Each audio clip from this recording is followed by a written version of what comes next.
ছাত্রদলের কেন্দ্রীয় নির্দেশনায় ঘটনাটা ঘটেছে। ২২ ঘন্টা হয়ে গেছে, অয়নকে এখনো কেন আদালতে হাজির করা হলো না, এবং এর প্রতিবাদে একজন সংবাদ সম্মেলন করতে গেলেন, তাকেও সেই মামলায় অ্যারেস্ট দেখানো হলো এবং বিকেলের পর তাকে অ্যারেস্টও করা হলো।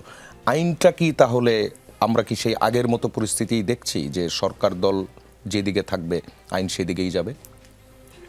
ধন্যবাদ আপনাকে, আপনার মাধ্যমে দর্শক শ্রোতাদেরকেও এবং আমার সহ আলোচকদেরকে শুভেচ্ছা ও সালাম। না, আমার সহ আলোচক তুষার যে কথাটা বলেছেন, ওনার কথাটা উনি যেভাবে প্রেজেন্ট করেছেন, এইভাবে যদি আমি লিটারেলি ধরি তাহলে অবশ্যই এটা ন্যাক্কারজনক এবং এটা নিন্দনীয়। কিন্তু কথাটা হচ্ছে আসলে ঘটনাটি কি এরকম, সেটা আমি বিস্তারিত জানি না, আমি বলতেও পারবো না। তবে আমি এতটুকু বলতে পারি যে দুপক্ষেরই মামলা নেওয়া হয়েছে। এখন কাকে ২২ ঘন্টা ধরে আটকিয়ে রেখেছে, আবার তারেক কাকে তুলে নিয়ে গিয়েছে, এগুলার প্রত্যেকটারই আবার আইনি প্রক্রিয়া আছে। হ্যাঁ, এগুলার রাজনৈতিক একটি যে নিদর্শন তৈরি করে, খুব ভালো নিদর্শন তৈরি করে না, তুষার সাহেব যেভাবে বললেন। কিন্তু একটা ঘটনার কিন্তু দুটা গল্প থাকে, মুদ্রার দুপিঠেই থাকে এবং সেটা শুনতে হয়। এখন পুলিশ সেটা তদন্ত করবে, তদন্ত করে দেখবে। এখন দাবি যেটা তুলেছে যে ছাত্রদলের যারা আসামি ছিলেন তাদের জামিন হয়ে গেছে এবং তুষার সাহেবের দলের যারা ছিলেন তাদের বাড়ি বাড়ি রেড দিচ্ছে, ধরে নিয়ে যাচ্ছে, তুলে নিয়ে যাচ্ছে। বাট আদৌ কি ওনারা কোর্টে আত্মসমর্পণ করে জামিন চেতে গিয়েছিলেন? এটা হচ্ছে নাম্বার 1 প্রশ্ন। দ্বিতীয়ত প্রশ্ন হচ্ছে যে তুষার সাহেব যেভাবে বললেন যে ছাত্রদলের কেন্দ্রীয় নেতাদের উল্লাস দেখে মনে হচ্ছে যে এটা উপর থেকেই হচ্ছে বা কেন্দ্রীয় একটা আদেশ আছে। আমার কাছে সেরকম মনে হয় না। আর উল্লাসটা যদি হয়ে থাকে সেটা কোনো ব্যক্তিগত মনোভাব থেকে হতে পারে, বাট রাজনৈতিকভাবে আমার কাছে মনে হয় না যে কেন্দ্রীয়ভাবে এই ধরনের কোনো আদেশ থাকতে পারে বা আদেশ দিতে পারে। কারণ এই সরকার আইনের শাসন আপনার প্রতিষ্ঠা করতে দৃঢ় প্রতিজ্ঞ। কিন্তু সাথে কয়েকটা জিনিস মনে রাখতে হবে। তা হচ্ছে যে আমাদের যেই সরকারি ব্যুরোক্রেসি বা অ্যাডমিনিস্ট্রেটিভ অবকাঠামো যা আছে, এটা কিন্তু এখনও আপনার মেজর কোনো সাফল বা চেঞ্জেসের মধ্যে দিয়ে যায়নি। সেই ক্ষেত্রে আমরা অনেক অতি উৎসাহী লোক অতীতে যারা ছিলেন তারা বর্তমানেও থাকতে পারেন।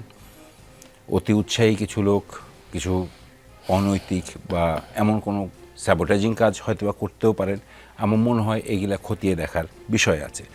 আর হ্যাঁ, আপনি যেটা বললেন যে এই সরকারের বয়স খুব একটা বেশি না, কথা সত্য, কিন্তু এই সরকারকে তো কিছু দায় নিতেই হবে। কিন্তু একই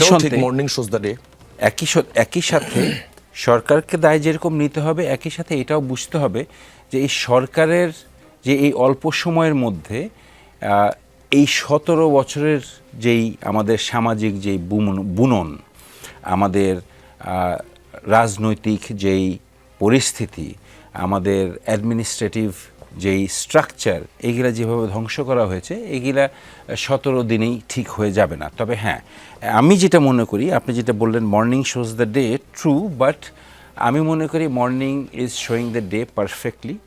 কারণ এখন পর্যন্ত আমার মনে হয় যে যেভাবে এই সরকার লাগাম ধরে টেনেছে, প্রবলেম তো একটা না, শুধু ইন্টারনাল প্রবলেম না, এক্সটার্নাল প্রবলেম আছে, আন্তর্জাতিক প্রবলেম আছে, অনেক কিছুই, অনেক ধরনের প্রবলেম আছে। এত প্রবলেমগুলি একসঙ্গে সামাল দেওয়া এটা এত সহজ নয়। তো এই জায়গাটাতে আমার মনে হয় সরকারকে বেনিফিট অফ ডাউটটা দিতেই হবে।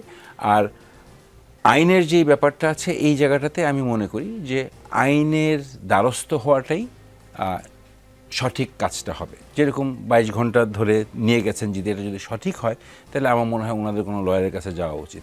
ওনাদের যাদের বিরুদ্ধে মামলা হয়েছে, আমার মনে হয় ওনাদের আসলে প্রথমে কোর্টে গিয়ে জামিন চাওয়া উচিত ছিল। এখন ওনারা যদি জামিন না পেতেন তাহলে সেটা একটা ভিন্ন ব্যাপার, তখন হয়তো বা কম্পেয়ার করতে পারতেন যে অমুকদের জামিন দেওয়া হয়েছে, আমাদেরকে জামিন দেওয়া হয়নি, আমি পলিটিক্যাল আক্রোশ হচ্ছি। তো এরকম অনেক কিছুই আছে। বাট হ্যাঁ, এই যেই ঘটনাটা ঘটেছে ঝিনাইদহে পাটোয়ারির উপরে যে আক্রমণ হয়েছে, কি কারণে হয়েছে বা উস্কানিমূলক কোনো কিছু ছিল কি না, দুই পক্ষেরই তাদের নিজস্ব বয়ান আছে। সেই বয়ানগুলি খতিয়ে দেখতে হবে। খতিয়ে না দেখলে আসলে একটা নির্দিষ্ট জি। ইয়েতে পৌঁছানো যাবে না। ইজাজ কবিরকে ধন্যবাদ।